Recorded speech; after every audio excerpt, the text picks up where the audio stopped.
하나님의 말씀은 로마서 10장 5절에서 10절 말씀입니다. 모세가 기록하되 율법으로 말미암는 의를 행하는 사람은 그 의로 살리라 하였거니와 믿음으로 말미암는 의는 이같이 말하되 내 마음에 누가 하늘에 올라가겠느냐 하지 말라 하니 올라가겠느냐 함은 그리스도를 모셔 내리려는 것이요 혹 누가 음부에 내려가겠느냐 하지 말라 하니 내려가겠느냐 함은 그리스도를 죽은 자 가운데서 모셔 올리려는 것이라. 그러면 무엇을 말하느뇨? 말씀이 내게 가까워 내 입에 있으면 내 마음에 있다 하였으니 곧 우리가 전파하는 믿음의 말씀이라. 내가 만일 내 입으로 예수를 주로 시인하며 또 하나님께서 그를 죽은 자 가운데서 살리신 것을 내 마음에 믿으면 구원을 얻으리니 사람이 마음으로 믿어 의에 이르고 입으로 시인하여 구원에 이르느니라. 아멘. 로마서를 시작한 지 어느덧 10장을 지금 강의하고 있습니다.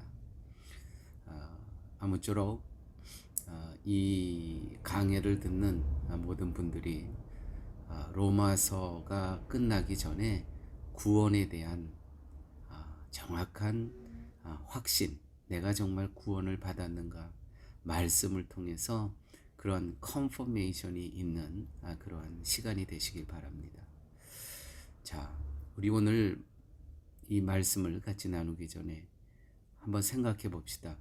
구원은 찾아가서 내가 얻는 것입니까? 아니면 구원을 갖고 오신 그분을 믿는 것입니까? 5절 말씀에 모세가 기록하되 율법으로 말미암는 의를 행하는 사람은 그 의로 살리라 하였거니와. 그렇습니다. 구약에서는 율법을 행해야만, 다시 말씀드려서 찾아가는 겁니다. 18장 레위기 18장 5절에 이와 같은 말씀이 있습니다. 너희는 나의 규례와 법도를 지키라. 사람이 이를 행하면 그로 인하여 살리라. 나는 여호와니라. 모세는 율법을 지키는 사람은 그 의로 말미암아 산다고 말했습니다. 이게 레위기서에 기록되어 있습니다. 그런데 하나님이 예수님을 보내셨습니다. 이 땅에. 왜요? 그 율법을 지킴으로 해서 구원에 이르는 것은 불가능한 일이었습니다. 실패했다는 것이죠. 그래서 하나님이 예수님을 보내십니다. 그분이 세상에 오셔서 율법의 완성자가 되십니다. 우리가 기억할 것은 예수님이 오셔서 율법을 폐기하신 분이 아니고 완성하셨다는 것이죠. 완성하셨습니다.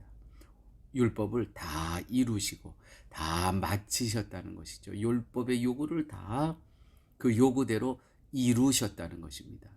그걸 마쳤다고, 끝마쳤다고 성경은 기록하고 있는데, 십자가에서 모든 율법을 폐기한 게 아니라, 구약은 그러므로 없어도 될 그러한 약속이 아니라 완성, 이루셨다는 걸 우리는 기억하셔야 됩니다. 즉 율법의 의를 이루셨다는 것이죠. 그리고 말씀하시기를 나를 믿으라 그리하면 살리라. 다시 나를 믿으라 그리하면 살리라. 율법을 행하면 살리라는 모세의 말이 예수님에 의해서 나를 믿으라 그리하면 살리라. 왜 이런 말씀을 하실까요?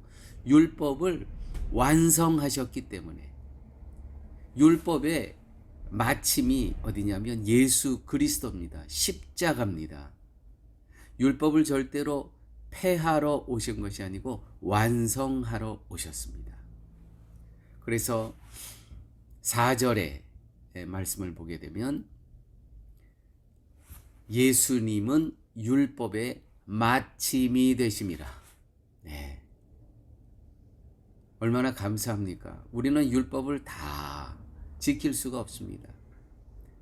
그 지키지 못하면 죽음입니다. 사형입니다. 그래서 예수님께서 그 율법의 요구대로 십자가에 돌아가신 겁니다.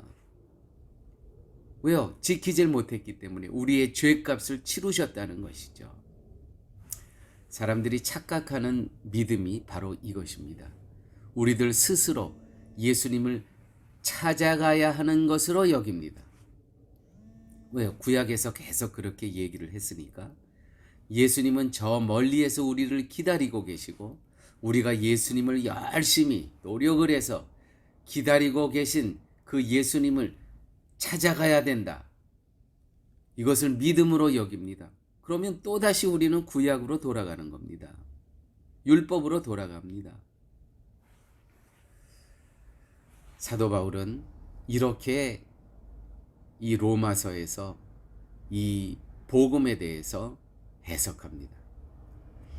우리에게 찾아오신 것이지 우리가 스스로 말씀을 이루기 위해서 찾아가는 것이 아니니라. 분명히 이 로마서의 전체의 기록은 이 말씀을 계속 반복해서 말씀하고 있는 겁니다. 요한 1서 4장 9절에서 10절 말씀에 이러한 말씀이 있습니다. 하나님의 사랑이 우리에게 이렇게 나타난 바 되었으니, 여기서 하나님의 사랑이라는 건 예수 그리스도를 말씀하시는 것이죠. 우리에게 이렇게 나타난 바 되었으니 그분이 이 땅에 오셨다는 겁니다. 하나님의 자기의 독생자를 세상에 보내셨습니다. 우리가 찾아가는 것이 아니고 구원을 찾아가는 것이 아니고 보내셨습니다. 저로 말미암아 우리를 살리려 하심이라. 아멘이죠. 살리려 하심이라. 사랑은 여기 있으니 그리스도는 여기 바로 우리에게 있으니 우리가 하나님을 사랑한 것이 아니요 오직 하나님이 우리를 사랑하사 우리 죄를 위하여 화목제로 그 아들을 보내셨음이니라. 할렐루야. 보내신 사랑이고 찾아오신 사랑이지 우리가 찾아가고 우리가 요구한 사랑이 아닌 것을 우리는 분명히 기억하셔야 됩니다. 다시 한번 우리 정리할까요? 율법은 찾아가는 것이 아니고 찾아가는 것이고 복음은 찾아오신 것입니다. 구원을 갖고 찾아오신 것입니다. 8절 9절 말씀, 구원은 행위와 열심에 이르게 함이 아닙니다. 8절 9절 이렇게 말씀이 되어 있죠. 내가 만일 내 입으로 예수를 주로 시인하며 또 하나님께서 그를 죽은 자 가운데서 살리신 것을 내 마음에 믿으면 구원을 얻으리라. 그렇습니다. 구원은 내가 행위를 이거를 율법으로 하나하나를 다 행동을 해서 도달하는 것이 아니고 나의 열정과 열심이 구원에 이르게 하는 것이 아니고 사람이 마음으로 믿어 의에 이르고 입으로 시인하여 구원에 이르느니라. 그렇습니다. 마음으로부터 하나님께서 보내신 예수 그리스도를 믿고 찾아오신 예수 그리스도가 나의 구원자 되심을 선포할 때 구원에 이르게 된다는 것이죠. 그러므로 마음으로부터 믿고 또한 우리의 입으로 선포를 할 때 이 예수 그리스도가 바로 구원자이심을 선포할 때 우리는 구원에 이르게 된다는 것입니다. 함께 기도하십니다. 아버지 하나님 감사합니다. 오늘 말씀 가운데 구원에 이르게 되는 그 길을 저희들에게 알려주심을 감사합니다. 들었사오니 우리에게 구원을 갖고 찾아오신 오직 예수 그리스도를 갈망하며 소망하며 그분과 함께 복음을 누리며 이 땅의 삶 살아갈 수 있는 저희 모두 되게 하여 주옵소서. 모든 말씀 예수님 이름으로 기도드렸습니다. 아멘.